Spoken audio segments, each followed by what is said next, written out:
Hello, I'm Joana Saahirah with another message from the womb. This time around, I want to tell you about a subject that I touched in several other messages and practically in everything that I do in teaching terms, and I called it Comparison, the Beginning of Hell.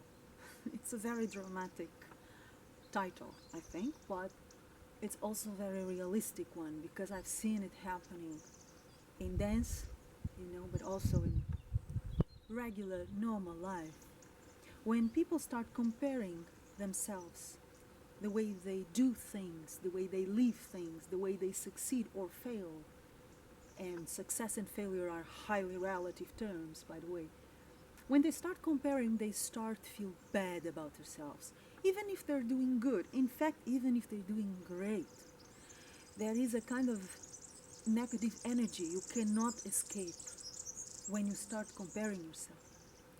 In dance terms, I hear every day practically on my private online courses, for instance, I hear people telling me, but I wish I would be better than this, or I would be better than that, or there are people better than me, there are people worse than me, there will always be people who do it better than me, no matter how hard I work.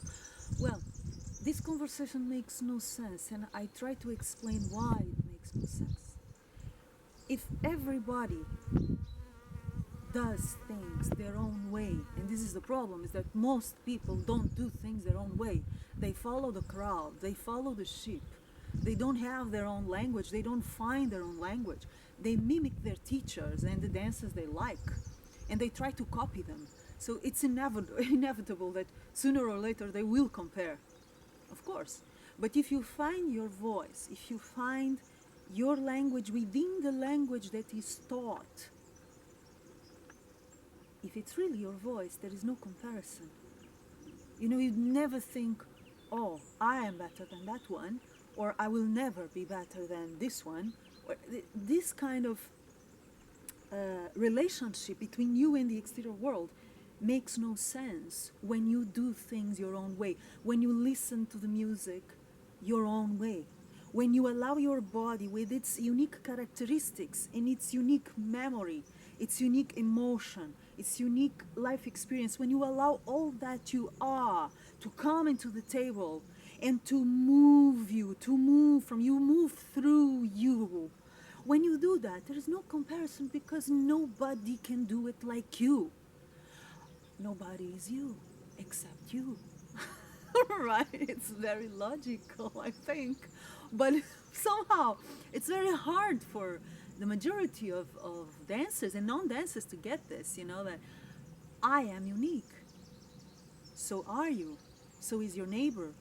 So I think it's so much more interesting if we learn from each other, from teachers, from students. I learn from my students every day, from colleagues, from people who are not even dancers. You can learn from everybody, but keeping your identity, your voice, your way, your feeling, your sensibility alive, and keeping you as the measure of your growth. You do your own path. You build your own path. So does everybody else. In this case, you don't compare.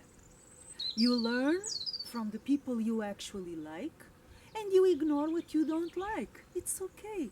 There is no need for I am better than, I am worse than. This is very, very childish and very limiting, and I think a dishonor to your unique fingerprint, the thing that will make you, and anything you do on a creative level and even on life level, that will make you who you are, which is unique. So please don't build your own hell by comparing yourself to others. Breathe. Everything is fine. Do your thing. Live your life.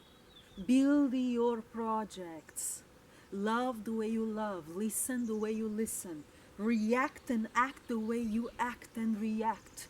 Do not search for the neighbor so that you know who you are and you know your worth. Let your worth be independent of whoever is around you. Everybody is worthy for being who they are. Original pieces. Nobody can feel like you. Nobody can listen and create the things you can, because nobody is you, I repeat. And that is your